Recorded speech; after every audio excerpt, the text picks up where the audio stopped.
but it's quite funny. I stood at the window and watching the boys going across the yard. I thought, I can see that. I can see the parallel to that boy and that one.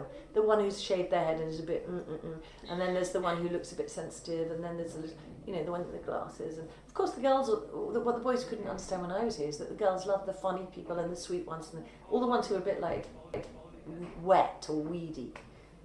Girls like them, and the cool boys couldn't really understand why we liked them better than them. I love that whole dynamic of learn that there are other qualities, other than having a pierced ear or whatever it was. That was the phase that they were going through. So do you think Westminster creates a certain type of person? Well, it's funny. I'm friends with Helena Bonham Carter, and she went here after me, quite considerably after me.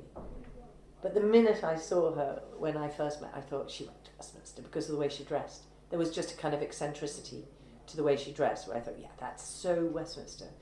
And I could, at that time, I could spot absolutely someone who went to Westminster, bizarrely from the way they dressed.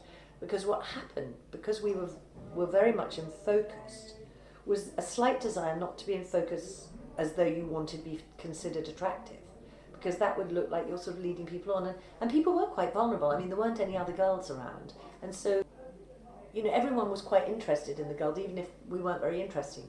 So on the whole, people did dress, nobody more than Emily and I, but in a way which was in no way trying to be considered sexy or attractive in a way that would just be inappropriate, considering that you're vulnerable and you were turning up every day in the middle of... So that, except for the dance thing, and that was quite naive, mostly people wore either quite sensible clothes or clothes sort of designed to be quite funny. And Helena has always worn clothes which are eccentric stroke with a sense of humour about. They're quite batty, sort of old lady hats, and quite fun, quite theatrical. So you were talking to us earlier about the uniform. Would you like to recap on that? So when I was at St Paul's, there was no uniform.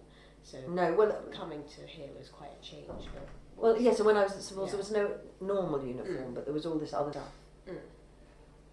Yes, when I came here, you just wore whatever you liked. But that is difficult because, as I said, you had to think quite carefully about it. And also, we didn't have... I don't know, I think the uniform makes that easier. And it's also quite nice to be identified as being part of the school. Because people could just wander in and out. It was, lots of women would hang out in the yard because they fancied the boys or wanted, they were from other schools. So you kind of wanted to be identified as part of the school, even with the school tie or something. I mean, we didn't have anything.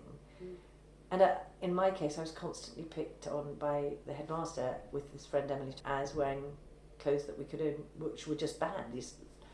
These things went up all the time. If you interview Emily listing the clothes that couldn't be worn, which was whatever we'd worn. So you also ran out of clothes. And I suppose we were reluctant to wear really boring clothes because there is an element of theatricality to being in the... I suppose we did play up to that a bit, but trying to be perverse about it, which is nobody could say that we are trying to look sexy.